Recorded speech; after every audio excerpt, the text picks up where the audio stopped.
Y bueno, vamos con la realidad, ¿no? Esta cuestión de la doctrina Chocobar, y tenemos la suerte de tenerlo a Félix Lonigro, profesor de Derecho Constitucional en la UBA. ¿Qué tal, Félix? Miguel Sorraquín te saluda. Hola, ¿qué tal? Buenas tardes, ¿cómo estás? Muy buenas tardes, muy buenas tardes. Y bueno, ¿qué es lo que pasa, no? Unos a favor, otros en contra, dicen que esto no es aplicable, inconstitucional. ¿Cómo describirías la situación y qué opinás de esta norma, nueva norma? A ver, vamos a decir algo primero un poco más técnico. El protocolo de seguridad proviene del gobierno de la nación, por lo tanto es aplicable a la Policía Federal. Cada provincia tiene su propia policía, cada provincia maneja, regula, reglamenta su actividad policial y por lo tanto este reglamento no aplica a las provincias, salvo que las provincias adhieran específicamente. Una pregunta con respecto a eso, pero podría pasar que la Policía Federal en alguna provincia opere de esta forma, ¿no? Es que lo que pasa es que la Policía Federal en realidad no tiene un lugar territorial específico, claro, donde ejerce su función.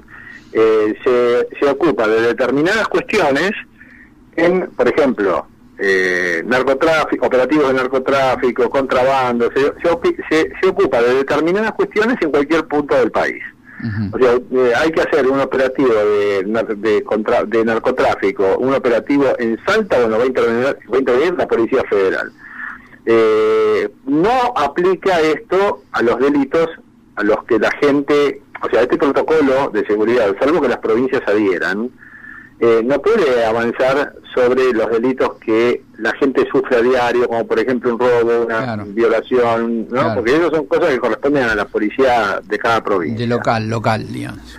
Pero un poco esto es una recomendación para que las provincias se sumen. Es como la ley de tránsito, ¿no? La ley de tránsito a nivel nacional rigen las rutas nacionales, pero las provincias adhieren.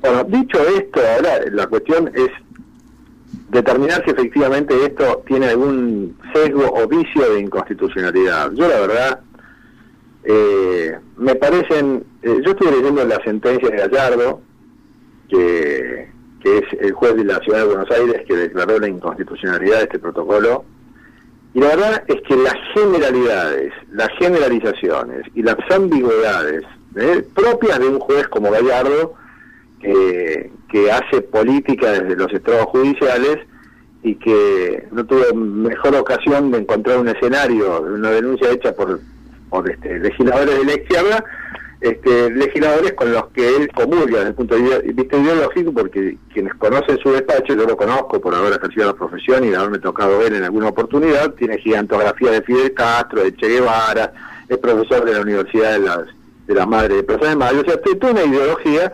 No sería malo en sí mismo si no fuera que él la aplica en el ejercicio de la magistratura, y eso es lo que nos corresponde. Por lo tanto, inconstitucionalidad que afecta derechos fundamentales, derechos de los habitantes. La verdad es que ningún derecho de ningún habitante es absoluto, y el ejercicio de los derechos y libertades de ninguna manera es incompatible con la existencia de una autoridad que ejerza el poder y de la policía que tiene que ejercer también la fuerza pública, un término que no nos tiene que asustar, porque la fuerza pública, sin el poder, la organización política sería inútil. Entonces, no darle a un policía la autoridad suficiente como para poder combatir el delito, colgarle un arma en la cintura y que esté con un arbolito de Navidad con el arma de adorno que no la pueda usar, la verdad que es quitarle las rejas a la cárcel.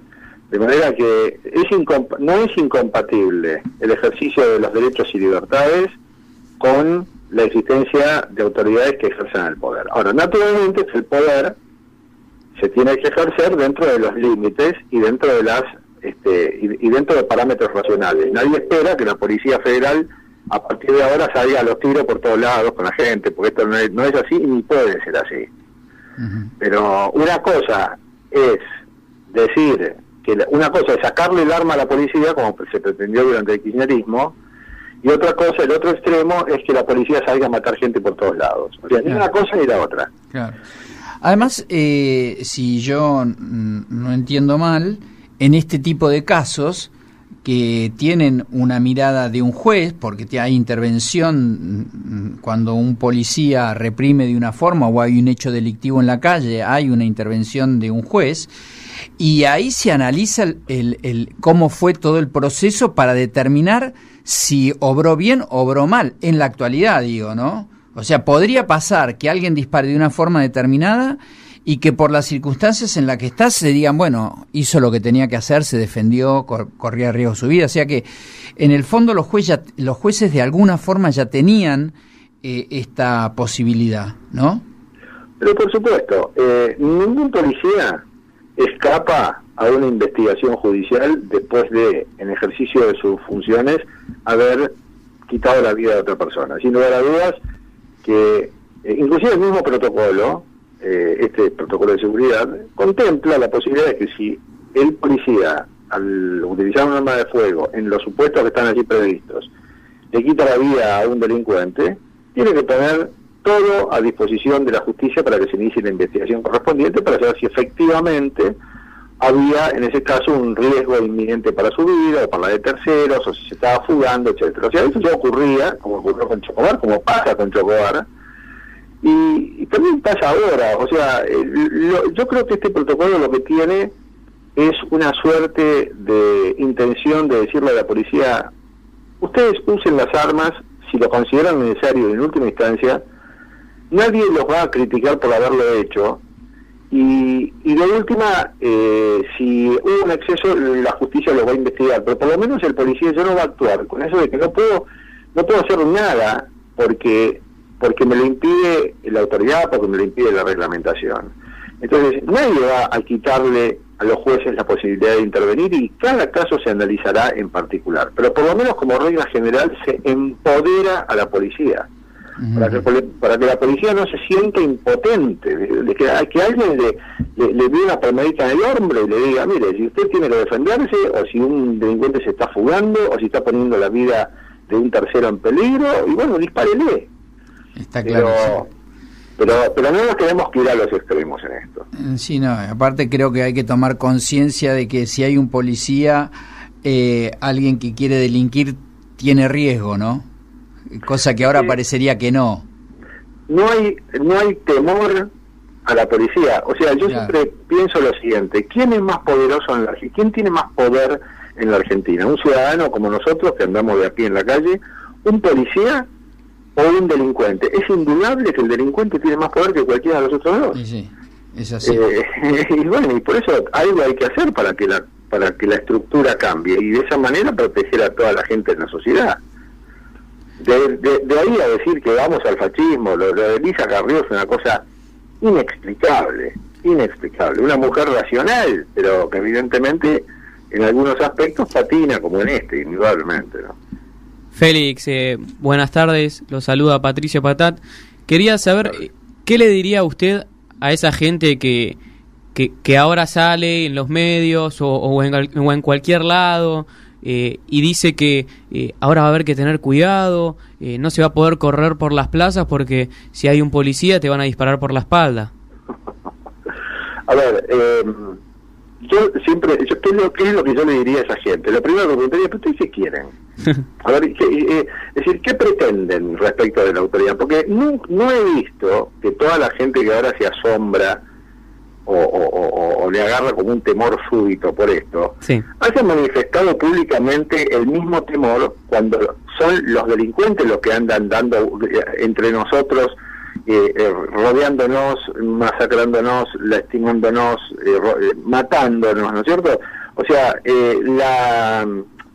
la discrecionalidad que tienen los delincuentes, que actúan con sorpresa, porque los delincuentes no le tienen que decir a nadie: alto, soy chorro, ¿no? Ellos directamente roban por la espalda, ¿no? Sí. Entonces, esa libertad, ese peligro que los ciudadanos vivimos, para esta gente que ahora se queja de esto, no existe. Yo realmente la pregunta: ¿qué le diría a esa gente? ¿Pero ustedes qué quieren? Que vivamos a merced de la delincuencia, que la policía no puede actuar, que el policía tiene que mandar una carta de documento al delincuente antes de poder detenerlo. Estas son las cosas que no se pueden explicar.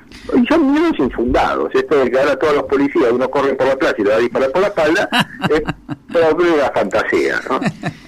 ¿Usted cree que las cárceles no cumplen con su cometido en Argentina? Indudablemente que no cumplen con su cometido, porque las cárceles, que según la Constitución tienen que servir para resocializar. ¿Por qué? Porque las cárceles están previstas para beneficiar a la sociedad, aislando a quienes son elementos perniciosos para la sociedad. Pero justamente si las cárceles tienen que servir para proteger a la sociedad, entonces quiere decir que tienen que recuperar a los que están allí dentro. Las cárceles en Argentina lo último que hacen es recuperar a los reos. Sí. Entonces eso es una tarea en la que hay que trabajar. Por supuesto que tiene que haber cárceles y también tiene que haber policías. Todo el problema de la inseguridad no está únicamente concentrado en el uso de las armas, en las penas. La policía tiene que prevenir, la policía tiene que hacer cumplir las órdenes de las autoridades y la policía tiene que reprimir. ¿No? Reprimir no es una palabra ilegal. Lo que pasa es que en la Argentina la represión se asocia a la dictadura. Ya, tiene que reprimir el delito. Pero, a ver, hagamos el Código Penal y nos vamos a encontrar con que el Código Penal dice que al que hiciere tal cosa, o se le impondrá, o se le aplicará, o se reprimirá con tal pena, hasta inclusive con multas, y se reprimirá con una multa. Entonces, a todos los que se espantan con la palabra represión, sí, hay que decirles que es un término que es válidamente, institucionalmente válido y legal. O sea, la policía está para reprimir también, pero para reprimir con la moderación y con la preparación que tiene que tener la policía, y que obviamente por ahí no la tiene. Pero hay que apuntar a eso, a que la tenga, ¿no? Y Félix, le hago la última pregunta, al menos de mi parte. Ayer se dio a conocer sobre un fallo de la Corte Suprema de Justicia de la Nación sobre que el beneficio 2x1 no será aplicable a condenados por delitos de lesa humanidad. ¿Qué opinión tiene al respecto de esto? Bueno, la verdad es que la Corte ahí, salvo el caso de Rosencrantz, que fue la disidencia, ha emitido un fallo disparatado, porque... a ver, cuando toda esta gente, los represores han cometido todos esos delitos en la época de la dictadura, sí, no existía ni la ley del 2x1 y ni existía tampoco esta ley que el año pasado se sancionó diciendo que el 2x1 no se le aplica a los delitos de lesa humanidad. O sea, no existía ninguna de las dos leyes. Entonces uno se pregunta, ¿y por qué la del 2x1 se la aplicaron a Muña, por ejemplo, el año pasado? Sí. Y la aplicaron retroactivamente. Bueno, la aplicaron retroactivamente porque es la ley penal más benigna para el reo. Entonces, se puede aplicar retroactivamente porque es una ley más benigna. Ahora, esta ley que dice que el 2x1 no es aplicable a los delitos de lesa humanidad, sí, esta ley no se puede aplicar retroactivamente porque no es una ley penal más benigna, es una ley penal más perjudicial para estos delincuentes, digamos, ¿no es cierto?, que son los represores. Entonces, no hay posibilidad de aplicar para atrás una ley que no es más benigna. Y en este sentido, cuando rigió la ley del 2x1, decía que era para todo el mundo, ¿no?, para algunos y para otros no. Entonces, la verdad es que lo que hizo la Corte ahora, de aplicar con retroactividad esta ley del año pasado, que dice que no es aplicable el 2x1 a los delitos de lesa humanidad, es una locura, un disparate jurídico que yo realmente no lo entiendo. Y Horacio Rosati, si me permiten, si tengo un minuto más, sí, sí. Y Horacio Rosati, que cambió el voto, porque antes había dicho otra cosa, lo que dijo es que esta ley nueva, que impide aplicar el 2x1 a los delitos de lesa humanidad, no es una ley que modifique a la anterior, simplemente la interpreta. Bueno, es para morirse de risa esa interpretación, realmente. Bueno, Félix, esto es un disparate. Muchísimas gracias, Félix, por el contacto, clarísimo todo. Bueno, a ustedes que tengan buena tarde, gracias. Muchísimas gracias. Hablamos con Félix Lonigro, profesor de Derecho Constitucional en la UBA.